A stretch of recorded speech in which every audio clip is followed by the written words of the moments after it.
Hey everyone, it's me Anjali Varma and welcome back to my channel. तो आज की इस वीडियो में हम डिस्कस करने वाले हैं कि हिंदी में हमें कहाँ से क्या क्या चीज़ें पढ़नी है। पूरा सैम्पल पेपर तुम लोगों ने देख ही लिया है, प्रीवियस वीडियो में भी मैंने तुम लोग को शो कर रखा है। तो कौन सी चीज़ हमें किधर से पढ़नी है वो हम आज की इस वीडियो में डिस्कस कर लेते हैं। कल हिंदी का पेपर है तो उसके लिए ऑल द वेरी बेस्ट। जिन्होंने प्रिपेयर कर लिया है वो अपना रिविजन करते रहना है, जिन्होंने कम प्रिपेयर कर रखा है उनको कहाँ से चीज़ें अभी के लिए प्रिपेयर करनी है वो मैं बता देती हूँ।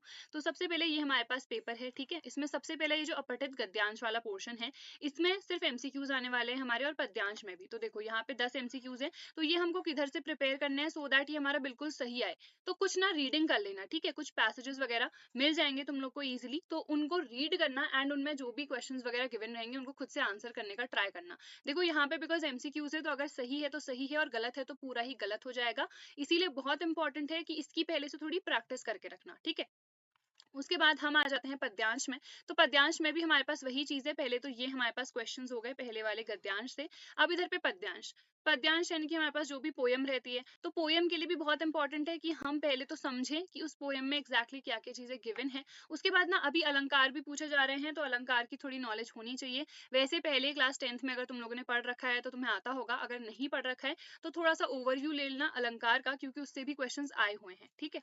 तो इधर पे ये हमारे पास क्वेश्चन हो गए। अब देखो यहाँ पे चॉइसेस हैं, तो पहले तो दोनों क्या करना, रीड कर लेना। अब जो भी मुझे लग रहा है कि यार ये वाला मेरे लिए थोड़ा इजी है, ठीक है। जैसे ये थोड़ा सा लंबा है, मान लो ऐसा नहीं है कि लंबा है तो डिफिकल्टी होगा, मानो लंबा है और वो काफी इजी है तो वो चूज करना। और जिसमें से मैक्सिमम क्वेश्चंस आते होंगे ना उसी को चूज करना। ये नहीं कि पहले तुमने इजीली ये कर दिया, इसमें अब 2 क्वेश्चन तुम्हें नहीं आते अच्छे से, पहले वाले में तुम्हें सारे आते थे, तो फिर तुम इसे काटोगे, वो बहुत ज्यादा टाइम वेस्ट होता है। तो पहले ही देख लेना कि कौन सा में आता है, उसी को चूज करना, ठीक है। ये हमारे पास हो गया। उसके बाद देखो यहाँ पे अब हमसे ये क्वेश्चंस पूछे जाने वाले हैं, ये अभिव्यक्ति और माध्यम से हैं। अभिव्यक्ति और माध्यम बहुत बहुत ज्यादा इंपॉर्टेंट है। बहुतों के पास मुझे पता है कि उसकी बुक्स ही अवेलेबल नहीं है। तो जो भी हमें फ्री मटेरियल मिल रहा है, चैनल्स मैंने तुम लोग को बता रखा है, मैग्नेट ब्रेन से पढ़ लेना, एक लव स्टडी पॉइंट है, हिंदी अध्यापक, बहुत सारे चैनल्स हैं जहाँ पे सारी वीडियोस तुम लोग को मिल जाएंगी। तो ये वाला पोर्शन ऐसा नहीं है कि बुक अगर तुम लोग के पास नहीं है तो बिल्कुल छोड़ देना है। ये वाला पोर्शन ना बहुत ज्यादा इंपॉर्टेंट है, जो हमारा अभिव्यक्ति और माध्यम वाला है, ठीक है। यहाँ पे से ये क्वेश्चंस हमसे 5 पूछे जाएंगे। उसके बाद यहाँ पे अगेन हमारे पास ये आ गया है जिसके बेसिस पे हमें एमसीक्यूज करने हैं। तो देखो यहाँ पे एक ही अलंकार वाला क्वेश्चन आया हुआ है, तो अलंकार बहुत इंपॉर्टेंट है, हमें पहचानना कि यार ये कौन सा अलंकार होता है, ठीक है। उसके बाद इधर पे देखिए गद्यांश, अगर हम देखें तो यहाँ पे भी हमसे एमसीक्यूज पूछे गए हैं। तो इसके लिए तो हमें क्या है, बेसिक नॉलेज होनी चाहिए।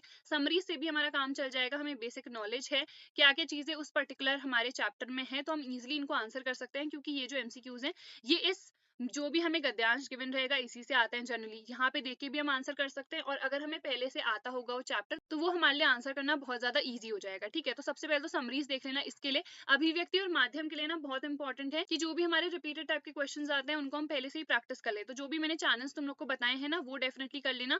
जितना स्टडी मटेरियल है सब मैंने टेलीग्राम पे डाल दिया है, स्टडी वेयर हाउस नेम है, ज्वाइन कर लो। वहाँ पे फाइल सेक्शन में जाना, सारी चीजें मिल जाएंगी, जस्ट अभी मैंने थोड़ी देर पहले ही फॉरवर्ड करी है, ठीक है।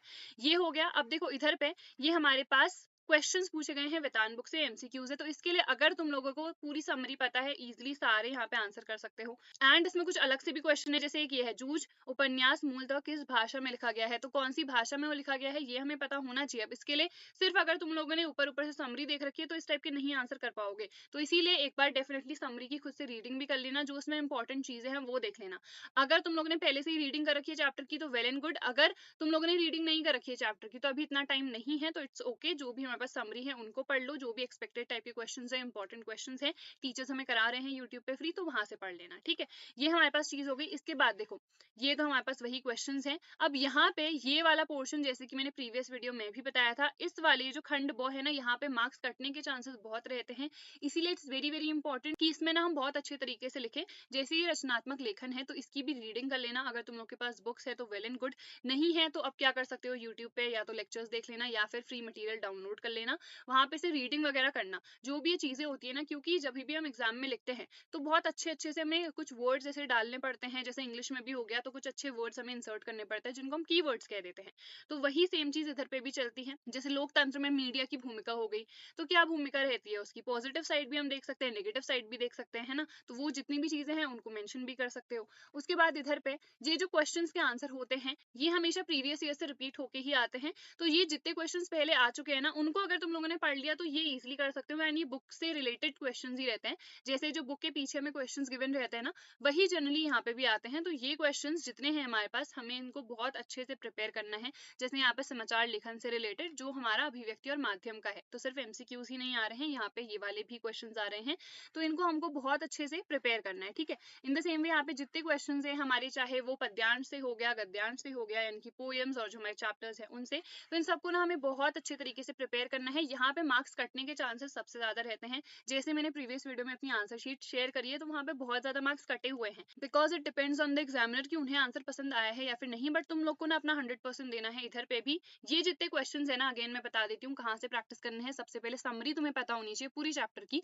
नहीं अगर कुछ चैप्टर्स कर रखे हैं तो जल्दी से समरी देख लो, यूट्यूब पे मिल जाएगी, या फिर समरी रीड भी कर सकते हो, मैंने टेलीग्राम पे डाल दी है, ठीक है। अब तुमने रीडिंग कर ली, कुछ प्रीवियस ईयर के क्वेश्चन कर लेना, ये वाला पोर्शन तो तुम्हारा बहुत इजीली कवर हो जाएगा। एमसीक्यूज के लिए थोड़ा बहुत मैं कहूंगी कि थोड़ा बहुत इन डेप्थ नॉलेज होनी चाहिए, क्योंकि जैसे जिस टाइप के क्वेश्चंस अभी दिख रहे हैं ना एमसीक्यूज में, तो उसके लिए हमें थोड़ा बहुत पता होना चाहिए, ठीक है। और उसके बाद अगर हम अपठित गद्यांश वाले और पद्यांश वाले की बात करें, तो वहां पे प्रैक्टिस थोड़ी रिक्वायर्ड है। तो तुम लोग के पास अभी इनफ टाइम है। जैसे कल हम लोग का हिंदी का एग्जाम है पहला, तो हम लोग को क्या करना है कि जितनी भी चीजें उससे पहले हमसे हो पा रही हैं वो कंप्लीट कर लें। एटलीस्ट ज्यादा नहीं हो रही है तो एक ही हमने गद्यांश देख लिया, एक ही पद्यांश देख लिया, थोड़ा बहुत, बिकॉज तुम लोगों ने बहुत टाइम बाद तुम लोग एग्जाम्स दे रहे हो, पहली बात तो इतने सीरियस वाले, ठीक है। बोर्ड्स तुम लोग के पहली बारी में हुए ही नहीं, अब सीधे बोर्ड्स पे आ गए हम क्लास 12 के, तो इसीलिए इट्स इंपॉर्टेंट कि हम थोड़ा बहुत सैम्पल पेपर वगैरह देख ले। जो पहला सेक्शन है ना उसके लिए सैम्पल पेपर ज्यादा इंपॉर्टेंट है, और ये वाले सेक्शन के लिए प्रीवियस ईयर्स, ठीक है।